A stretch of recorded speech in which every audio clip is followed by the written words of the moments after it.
पिछले कुछ 4 दिनों से घर में काम चल रहा है और खत्म होने का नाम ही नहीं ले रहा। जय श्री बालाजी सभी को। आज का मेरा डे स्टार्ट हुआ नहाकर मैं आ गई किचन में क्योंकि मुझे बनानी थी अपने लिए चाय। घर में काम होने की वजह से खाना वाना तो किसी का टाइम पे नहीं हो पा रहा, पर मेरी चाय टाइम पे ना मिले ऐसा हो नहीं सकता। जैसे मछली पानी बिना नहीं रह सकती, हम इंडियंस चाय के बिना नहीं रह सकते। कौन कौन मेरी बात से सहमत है प्लीज कमेंट करके जरूर बताना। पिछले 3 महीने से मेरे घर में सफाइयां लगातार चल रही हैं। एनिवर्सरी की, जन्माष्टमी की, गणपति जी की, पता नहीं कौन कौन से मैंने सफाइयां ऐसी डीपली कर दी हैं, टाइल का रंग भी उतर गया होगा और मेरी सफाई नहीं रुकी होगी। उसके बाद व्हाइट वॉश भी हो गया, उसके बाद भी मेरी सफाइयां नहीं रुकी क्योंकि गंद मचता ही जा रहा है, मचता ही जा रहा है। क्योंकि जो हमारे कारपेंटर है ना वो लेट आए, उनका लेट कहीं और वर्क चल रहा था, तो इसलिए अब उनसे काम छिड़वाना पड़ा और बहुत ही ध्यान से हमें काम करवाना पड़ रहा है कि ताकि हमारी दीवारें और जो हमने ये पैनल वर्क करवाया वो गंदा ना हो। बाहर और काम चल रहा था तो मैं आ गई किचन में। जो रवि पैकेट्स लेके आए हुए थे ड्राई फ्रूट्स के, वो डालने थे सारे कंटेनर्स के अंदर क्योंकि सामान इतना फैला हुआ था ना। पहले मैं सोच रही थी कि सब काम हो जाए उसके बाद इनको कंटेनर्स में पलटूंगी, पर अभी इतना सामान फैला हुआ था, रसोई में जगह नहीं थी रखने की, क्योंकि जो पेंट्री का सामान था वो भी सारा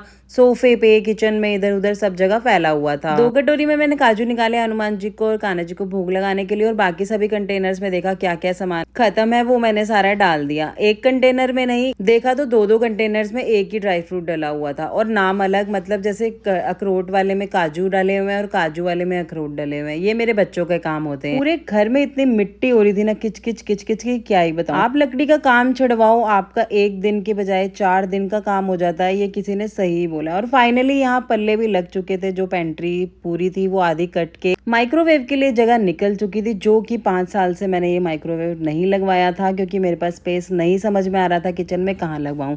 लगे हाथ ही मैंने और भी ड्रॉर साफ कर लिए और सारे डब्बे बाहर निकाल के, और जो मैट्स बिछे हुए थे वो मैंने धुलने के लिए रख दिए। फिर एकदम से मुझे पता लगता है कि अब दोबारा से किचन में थोड़ा सा गंद होगा, थोड़ा सा नहीं बहुत ज्यादा होगा, क्योंकि यहाँ पर अब करना था छेद, क्योंकि तार निकालनी थी, लकड़ी में करना था छेद। भैया ने बहुत ही ज्यादा ट्रस्ट में मुझे लिया कि छोटा सा ही होगा, कोई गंद नहीं फैलेगा, क्योंकि मैं ऑलमोस्ट सारी किचन सफाई करवा चुकी थी और अंदर भी डीपली भी साफ कर चुकी थी। मुझे सारे घर की सफाई इसलिए करवानी थी क्योंकि कल है मम्मी का श्राद्ध, मेरी मदर इन लॉ का, तो इस वजह से ना मुझे ऐसा हो रहा था कब मैं किचन साफ करूंगी, और सुबह मुझे जल्दी भी उठना है। फिर हमने बहुत सोच समझ के यहाँ पर एक छेद करवाया, क्योंकि ऐसा था ना, हम पहले दिमाग लगा रहे थे कि बिना तार, मतलब छोटा छेद करे कैसे इस प्लग को निकालें, पर ऐसा कोई भी आइडिया नहीं सूट हुआ हमारे इस तार को निकालने में। तो भैया ने वहां पर अपना जो भी ड्रिल मशीन थी गोल करने वाली वो वहां चलाई और इतनी तेज धुआं सा उड़ा ना मिट्टी का, मैं भागी अपनी ठुमक ठुमक चाल के साथ और मैंने वहां चद्दर पकड़ी और मैं खड़ी रही जब तक